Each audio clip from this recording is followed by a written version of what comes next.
Good morning, everyone. We're going to call this short meeting to order. Let's see, we don't really have do we have an invocation? No. Okay, so we can go straight into the meeting. To public comment, yes, we do have. Comment? Yes, ma'am. Great, gentlemen, have a seat. I would like to call the roll, though, just to establish the quorum, Mayor. Okay, go ahead and call the roll. Thank you. So calling the roll, Mayor Paulette Guajardo. Present. Council members Roland Barrera. Here. Gil Hernandez. Here. Michael Hunter. Here. Billy Lerma. Here. John Martinez. Here. Ben Molina. Present. Mike Pesley. Here. Greg Smith. Here. City Manager Peter Zanoni. Present. City Attorney Mal Drisley. Here. Mayor and Council, a quorum of the Council and the required charter officers are present to conduct the meeting. Great, thank you, Rebecca. So we will go straight into public comment. Mr. Risley, if you'll please recite the rules of decorum. Citizens are authorized and encouraged to present their views to the council on city-related matters. However, such should be done in a factual, precise presentation, and questions of council or staff are inappropriate. Loud, boisterous, profane, or obscene language or behavior is not allowed. Thank you, Mr. Risley. So individuals will be called upon in the order in which they signed up electronically. In-person public comments will be taken first, followed by virtual public comments. Corpus Christi residents will take precedence over non-residents. And for those commenting in person, I would like to remind everyone that a recording is being made of the meeting. Please speak into the microphone located at the podium and state your name and address before beginning your comments. There are two opportunities in which you can make public comment on an agenda item. The first is at the present time, and the second is at the time that the item is actually being considered. So please choose one option. Citizen comments are limited to 3 minutes. Non-resident comments are limited to 1 minute. And for those commenting in person, there is a timer underneath the base of the microphone. It will let you know exactly how much time is left to speak. Once the buzzer goes off, we would kindly appreciate you concluding your comments. If you have a petition or any items that you'd like distributed to the council, if you'll please give them to the city secretary prior to speaking. And with that, we will start with Armand Alex. And this is in person, correct? Yes, ma'am, but he's not here. Okay, so we have Armand Alex, and then John Weber. So Mr. Weber is here.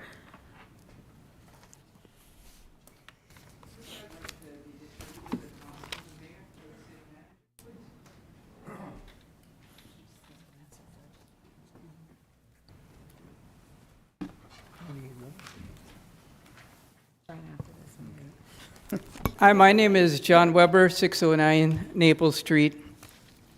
I recently received my utility bill and noticed the stormwater fee had increased. So I thought I would see if the city fixed the way it was charging people. In the past, lower income housing was being overcharged and higher income housing was being undercharged because the city wasn't basing the fee on the amount of impervious area on the property, as they said it would, but just taking the size of the lot and dividing it by 2. A city employee confirmed this for me. I went to the city's interactive map and randomly selected 4 lots, which are going around to you right now. The 2 and higher income areas have lots that are almost entirely covered by impervious surfaces, which are described by the city as buildings, pavement, walkways, and driveways. One lot has a size of 7,954 square feet and is being charged Tier 2 rates, stating the impervious surface was 1,352 square feet, even though almost the entire lot is impervious. The second lot had a lot size of 5,546 square feet and is being charged Tier 1 rates, stating the impervious surface was 2,773 square feet, even though almost the entire property is impervious. Obviously, both of these properties should be charged Tier 2 rates. The 2 in the lower income areas have lots that are mostly pervious. One has a lot size of 6,750 square feet and is being charged Tier 2 rates, stating the pervious surface is 3,375 square feet, even though most of the property is pervious and the house is only 900 square feet. The other has a lot size of 7,225 and is being charged Tier 2 rates, stating the impervious surface is 3,612 square feet. and it has a small house and a short driveway, with most of the property being pervious. Obviously, both these properties should be charged the Tier 1 rate. I brought this up before. The vast majority of properties are charged based on half the property being impervious, which isn't correct. I think you would all agree the city needs to correctly charge all customers for the actual amount of impervious surfaces. Right now, the city is overcharging the smallest houses and undercharging the largest houses. So basically, it is a transfer of wealth from the lower class to the upper class. Thank you for giving this your immediate consideration. Thank you, Mr. Weber. Okay, I think that concludes. Armand Alex is not here. That concludes our public comment period. Let's see. So with that, we will move on to item number 1. Item number 1 is a one-reading ordinance canvassing returns and declaring the results of the general election held on November the 8th of 2022 and the special elections. So is staff going to speak on this at all, or? No, ma'am, we do have a canvas. So the canvas requires that the mayor read the results of that election. Once the results of the measures and of the races are read, then the council can at that point accept the results, and that'll make the results official. So you do have a document there. Got it. Yes, ma'am. So with that, let's see, item number 1, I'm going to repeat it just to make sure there's clarity. Item number 1 is an ordinance canvassing the returns of the November the 8th, 2022 general election to elect the mayor and 8 council members, and of the special election for the adoption of 4 propositions for bond 2022. The results of the general election are as follows. Mayor, me, Paulette Guajardo, had to say it, 53,674 votes. John Wright, 20,203 votes. Council members at large, Jim Klein, 20,931 votes. Mike Pusley, 30,332 votes. Renee Cervantes, 9,342 votes. Michael Hunter, 29,881 votes. Nancy Vera, 19,768 votes. John Martinez, 16,755 votes. Rachel Caballero, 14,960 votes. John Garcia, 9,989 votes. Councilmember District 1, Everett Roy, 3,613 votes. Tracy McCall, 2,746 votes. Billy Lerma, 4,099 votes. Councilmember District 2, Sylvia Campos, 6,031 votes. Brian Rosas, 2,078 votes. Mark Scott, 6,227 votes. Councilmember District 3, Roland Barrera, 4,742 votes. Armand Alex, 1,330 votes. Eric Cantu, 5,390 votes. Councilmember District 4, Dan Suckley, 12,305 votes. Councilmember District 5, Christopher Hegg, 6,052 votes. Gil Hernandez, 9,959 votes. The City Council accepts and approves the returns for the general election as received and canvassed, and declares that the following persons are declared elected and may qualify for the official indicated. Mayor, me, Paulette Guajardo. Councilmember at large, Mike Pusley, Michael Hunter, and Jim Klein. Councilmember District 4, Dan Suckley. Councilmember District 5, Gil Hernandez. The following persons did not receive the number of votes required for election. The candidates with the highest and second highest number of votes are hereby certified for placement in a runoff election as follows. Councilmember District 1, Everett Roy and Billy Lerma. Councilmember District 2, Sylvia Campos and Mark Scott. Councilmember District 3, Roland Barrera and Eric Cantu. The results of the special election are as follows. Proposition A, streets, 4 was 49,909 votes.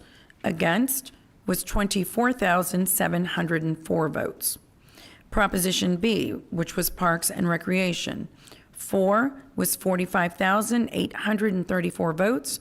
Against was 28,526 votes. Proposition C, Public Safety. For was 55,473 votes. Against was 19,367 votes. And Proposition D, Libraries. For was 43,941 votes. Against was 30,183 votes. A majority of the qualified voters in the city voted for propositions A, B, C, and D. Therefore, the City Council hereby finds and determines the 4 propositions carried at the special election. I'll entertain a motion to approve this ordinance. Motion to approve. Second. Okay, any further discussion? Okay, all in favor? Well, let's do a roll call vote, correct? So for passage of ordinance number 1 on emergency, on one reading, council members Billy Lerma. Aye. Aye. Okay. Councilmember Martinez. Molina. Aye. Pesley. Smith. Aye. Barrera. Aye. Hernandez. Aye. Hunter. Aye. And Mayor Guajardo. Aye. Okay, the ordinance passes. Thank you, Ms. Huerta. Councilman Smith? I'd just like to take the time to congratulate the winners in this election. It's a long and hard-fought thing, so thank you and congratulations, Councilman Hunter, Councilman Pusley, Mayor Guajardo, Councilman Hernandez, Councilman-elect Suckley, and Councilman-elect Klein. Thank you. Thank you, Councilman Smith. We won't do our farewells just yet. Yeah, I'm used to have a couple meetings. Okay, so we'll go on to item number 2 is a one-reading ordinance ordering a runoff election to be held on December the 13th of 2022 in the city of Corpus Christi for the election of council member districts 1, 2, and 3. So with that, I'll go ahead and open public comment. Is there anyone in the audience that would like to speak or make public comment on item number 2? Okay, there being no one coming forth, we'll close public comment, and I will entertain a motion. Mayor, I would like to talk about 2 things Oh, on yes, the ma'am. polling place list. So as you stated, we are going to have a runoff election on December the 13th. Early voting for that election is December the 3rd through the 9th. December 3rd and 4th the hours would be 12 to 5, just at the Nueces County Courthouse. And then from the 5th through the 9th, hours would be 7 a.m. to 7 p.m. We do have a proposed polling place list for your consideration. That list was published on Friday. Since that time, we have received 2 requests for amendments. The first one, our county clerk did suggest adding Northwest Senior Center to the election day polling place list, just to add some extra coverage in that area on election day. The second request we received yesterday from regarding Texas A&M Corpus Christi. So that the university was not on the initial list, but we have received a request from Texas Rising. It's a voter registration group that represents students in that area. And they're asking if A&M Corpus Christi could also be added to the list for early voting only. The finals will be taking place between December 5th through the 8th, so the students will be there. It could also be considered as a community location. It's near NAS. And if you look at the map that's provided to you, it provides a little coverage on that south side that's not currently there. So it's something for your consideration. It's not, it wasn't something we added on, included on Friday, but it's something you could consider now. And if you wish to include one or both of those, then we would amend the ordinance to amend the polling place list to allow for those sites. Okay, so looking at this Yes, ma'am. form, what's in yellow is what stands today, and Right. what's in green is you're proposing. Yes, that's right. So district, Well, the yellow is also election, it's just election day. The only thing that's different from what was in the packet are the 2 green. the 2 green. Yes, ma'am. Let's see, early voting. So they would well, District 2 would have one more location than the other two? Yes. If the council were to accept that proposal. But if you look also at the map, you can see the coverage of the area. So just remember, early vote, it is in District 2, but anyone can vote at that location. So people from NAS could come down there. So it could be also considered a community one, but it would add an extra. It is in District 2. That is correct. And then Northwest. Right.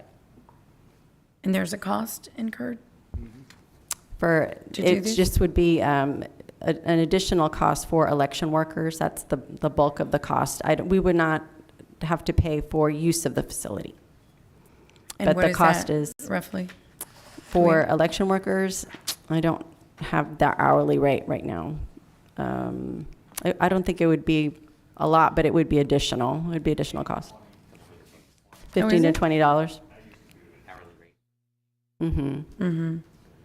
And that's for early voting, so that would be for those days, the 5th through the 9th. Early voting, early. So is it early voting? And that site was used for the general election. Right. It did have pretty good turnout. So that is a District 2. Right. Um, Oh, here it is. Right. Right. And Greenwood Senior Center is really on the border. It's on the what? It's on the border of 2 and 3. Yes, it used to be Right. 3 for a long time. Used to be 3 That's for the true. longest time. Well, I would, Greenwood Senior Greenwood. Center, it's on the border, and it's very popular. okay. I'm in favor of adding, because I think it gives a little bit more flexibility to, again, not only the students, but the Navy, the base. and, Yeah. Yes, ma'am. Okay, but I don't know, Mr. Presley. Yes, thank you, Mayor.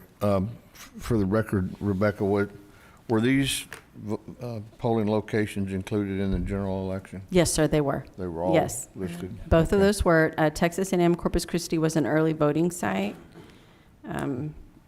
That was used, so I can confirm that. And it would be their natural resource center, so it's more, it has parking and it's accessible to the public. So And it's the not. Northwest Senior Citizen Center was included as well? Yes, sir, it was Northwest Senior Center. Okay, It had a total of 497 people voted there. okay. In early voting or the general election? Early voting, sir. Early voting. So was it a general election Let me double check. You mean for election day? for election day? Northwest is just for election day, that it was added? Yeah. Right, for election day only, right? But it wasn't there before. For election day. Yes, sir, it was for election day. Okay. It was a vote center. I just want to make sure, and for the record, that these were places included in it. We're not doing something that's unfair or more Right. fair to anybody. When we were considering the sites, we did look at what was used for general election, try to use the ones that had the highest turnout, and then we also looking geographically at where they were, and of course, we gave city facilities preference just because they're easier to work with for a city election. Okay. So those were all things we considered, and we also consulted with the county clerk. She has a lot of experience with elections as well, so. Okay, thank you. Yes, sir. Okay, thank you, Councilman Hernandez. Yeah, I know we can't do it for this election, but we need to revisit the sign The what? the sign ordinance or whatever. We want to relook at that. We want to have at least some indication that there's an election at that particular site. And if you don't have signs there, in some cases, you don't even know. I found You're talking about election sign, like our Like campaign signs? campaign Or signs. the counties? campaign Okay, signs. Kira's, okay. So we can't do it for this one, but I think we need to revisit that. So that was a complaint I had, is that they didn't know people were voting at certain locations because they just they were used to seeing campaign signs out there, and they didn't see any. And there was a few locations like that. Some were private locations, and then of course the city had. Okay, you're talking not necessarily in District 5, or did you have that? Well, I had one, but it was actually in District 3. It was the Church Unlimited that didn't allow signs, and it didn't get a lot of attraction. It was the one that. Well, because it was city. Right. Well, Anything Greenwood city, Senior Center yeah. City. So I think we just need to revisit that to where even if we limit it to the small yard signs, that would be fine. I just think it makes it more visible. I like the big ones. Big ones too. I just Whatever it may be, I don't mind. Vertical, I just think I think for visibility, it makes it I'm a lot kidding. easier. Yes, no, I agree. We do need Mayor, more I discussion agree on with it. Councilman Hernandez, but we're not agendaed to be discussing this. No, he's making a comment. So, and It's your a link to elections. So Yeah, but you're making a comment, and I appreciate that. We'll definitely circle back to that. Councilman, that's it. Okay, so Rebecca, it looks like We're good. we'd So- like to move forward, so you let us know. Okay, if you'd like to entertain a motion to amend the polling place list to include Northwest Senior Center for Election Day, and then Texas A&M Corpus Christi for early voting. Okay, Motion to amend is stated. second. okay, any further discussion? All in favor say aye. Aye. Any opposed say no. Okay. The And then can we, motion, pardon? The motion carries. you're right, Mayor, got it. Okay, and then to pass it as amended. Okay, so now, Ordinance as motion amended. to entertain a motion to pass as amended. So moved. It's already. All in favor, any further discussion? All in favor say aye. Aye. Any opposed say no. The motion carries. Thank you very much. Okay. Well, there being no further business, this meeting is adjourned. Happy Thanksgiving.